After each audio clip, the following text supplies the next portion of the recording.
All right, guys, we've got our preview here for the Buffalo Bills. Over under 10.5 is their season win total. Interesting team. Glad we did them later on as they're losing players in camp, which we'll get to as we go. But yeah, why don't we jump right on into it? We'll start with the coaching staff. Doug McDermott is someone I'm not a fan of. Defense is better or okay. Better since Frazier left for me, but decent enough. I don't love it. Love the defensive scheme and anything like that, but at least he's not messing around with the offense. Unfortunately for him, he messes around with a lot of other things that get in the way. Again, Doug McDermott, I'm not a fan of, and I wish they would have moved on from him a year or two ago.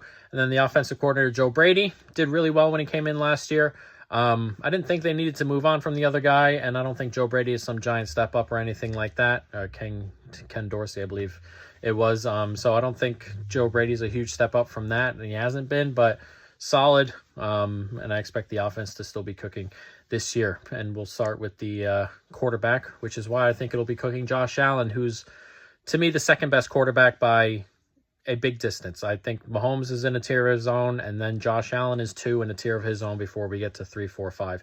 I think that gap is that big. He can do everything. He can run. He can throw. He's reckless sometimes with his deep passes and stuff like that. Deep interceptions, to me, analytically are not huge problems. So he has plenty of those. Understand that. But they're also, having to keep up all the time because the defense isn't brilliant, and you have, plenty of other issues there. So I understand the turnover problem. He outpaces the turnover problem for me, and then some. Even analytically, he's still the second best quarterback, even with the turnover problem. So I have no issues there. Mitch Trubisky's the backup. Okay-ish backup. Maybe when his contract runs out, you find a different one, but, nothing special there. Running back room, interesting. James Cook, going to be the starter. I really like James Cook. Quick, pacey, but can also take a hit. So I really like him. I hope they run the ball with him a little bit more. Last year, for whatever reason, there was a lot of time when we'd get into the red zone and they just wouldn't give him the ball for whatever reason that was. They wouldn't run it with him or anything like that, which I thought was weird. I hope he gets more carries there. But, I really like him. Ray Davis is solid. Ty Johnson is someone I kind of like as the third back. So a good group at running back. Wide receiver is a mix and match of 2s and 3s, really, if we want to be honest. Khalil Shakir is someone I like. Shifty. I think he'll get a lot of touches, a lot of targets this year. Curtis Samuel, similar to that, though Curtis Samuel has had his injury problems and he's already kind of dealing with one, which isn't ideal. Mac Hollins, big dude, really good run blocker. I think from what I hear, he's getting his fair share of snaps, and I expect him to be on the field for running downs a lot, especially.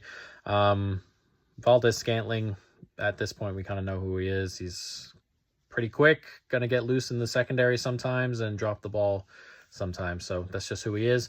Keon Coleman gets drafted. I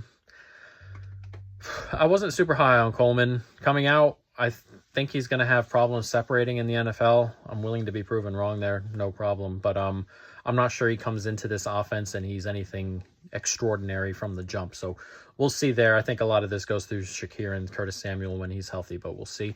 And then, of course, tight end Dalton Kincaid will go through him as well. You can put him in that kind of weird position, pass catcher, like Brock Bowers probably. He's not really a tight end, not really a wide receiver, just a pass catcher. Evan Ingram's another one you can put in that group. But Kincaid's excellent, and he'll continue to get a ton of snaps, I would think, or a ton of targets. Dawson Knox, another one who can catch balls. He's solid. So a really good tight end room, Offensive line, decent enough. Top half, whether it pushes top 10, I'm not sure. Mitch Morris leaves at center. McGovern will move from guard into center, so that'll be a change at least. Deion Dawkins is pretty good at left tackle. Spencer Brown, right tackle. He took a pretty big step last year, so if he can take another one, then we're really, really solid at right tackle. So that would obviously be huge. Love another step or a step in general from O'Cyrus Torrence. He wasn't brilliant last year, but has all the traits, has all that. So another year under his belt, and perhaps he'll take a pretty big step. Edwards steps in at left guard. He was like the 6th lineman last year, so no problem stepping in at left guard. So the front 5 are pretty good. As I said, not bad. Ceiling is capped probably, unless Torrance really steps up and Brown, takes another step and that right side really shores itself up. I'm not sure if this moves into the top 10, but I doubt it moves into the bottom half either. So pretty solid. Defensive line, another group that's decent, nothing crazy. Solid, but nothing crazy. Greg Rousseau has really come into his own. He's getting better and better, it feels like. And you'd love him to take another step. Daquan Jones, they bring him back. Solid. And before the injury, he was good. So if he can stay injury free and Greg Rousseau and Jones and, Epinesa can really run at the quarterback there, that would be, a pretty decent line there. As we were talking about, Epinesa's okay. Daquan Jones just got to stay healthy. He was solid. Ed Oliver, interesting. He had a really good year last year, just pass down snaps. His run D's it kind of brought everything down. If he worked himself into a solid run defender, he'd be above average in that position, but we need him to be better against the run, especially considering linebackers are dropping here. And then, depth is okay. Von Miller's here. I have no idea what we're going to get out of Von Miller anymore. It doesn't seem like you're going to get much of anything. So that's just a really bad contract just sitting on the books at the moment.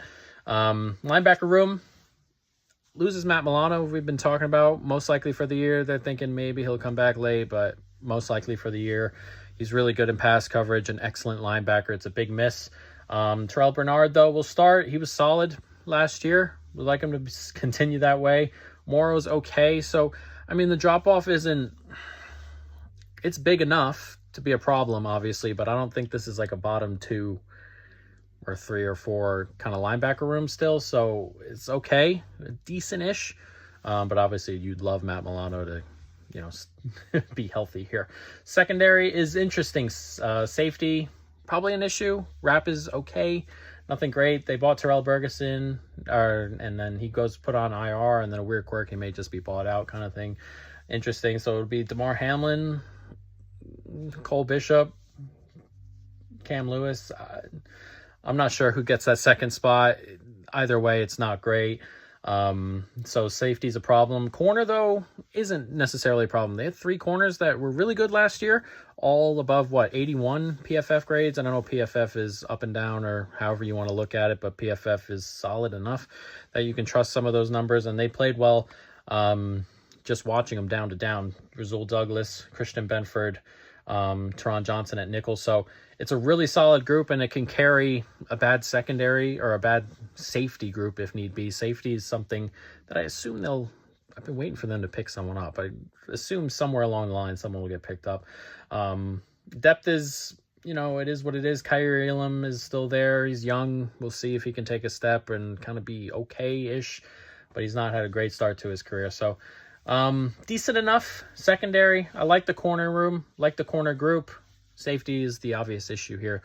And just as a whole, the roster is pretty decent. I think I've said that plenty. Wide receiver room, decent, not great. O-line, decent, not great. D-line, decent, not great. Linebacker, secondary. It's kind of how it is. And then you get elevated by a top-end quarterback, and that's just how it is sometimes, like the running back room and the tight end room, of course. But yeah, it's an interesting roster, and I think this is the year where they kind of just take their medicine a little bit, and then next year you get a little bit of space to kind of bring some more talent in and maybe draft a little bit better. Maybe Keon Coleman hits, that kind of stuff. So it's interesting. I still really like this team. I wanted to do over on their 10.5. I'm probably not going to do that. The schedule's brutal. We can take a look at the schedule here. First 6, really difficult here. They start with Arizona, got to win that. Then at Miami, home to Jacksonville. Those are 3 winnable games. Well, they're all winnable games with the Bills and Josh Allen. They're all winnable games. I want to say that first, but these are 3 games you can really win. And then you get 3 terrible games in a row on the road. At Baltimore, at Houston, at the Jets is a really brutal stretch. Then home to Tennessee, at Seattle, home to Miami, at Indy. Those are 4 winnable games they're going to be favored in. Then you get Kansas City before the bye, at home. Bills always play Kansas City well. Josh Allen, Always plays well against Kansas City, it feels like.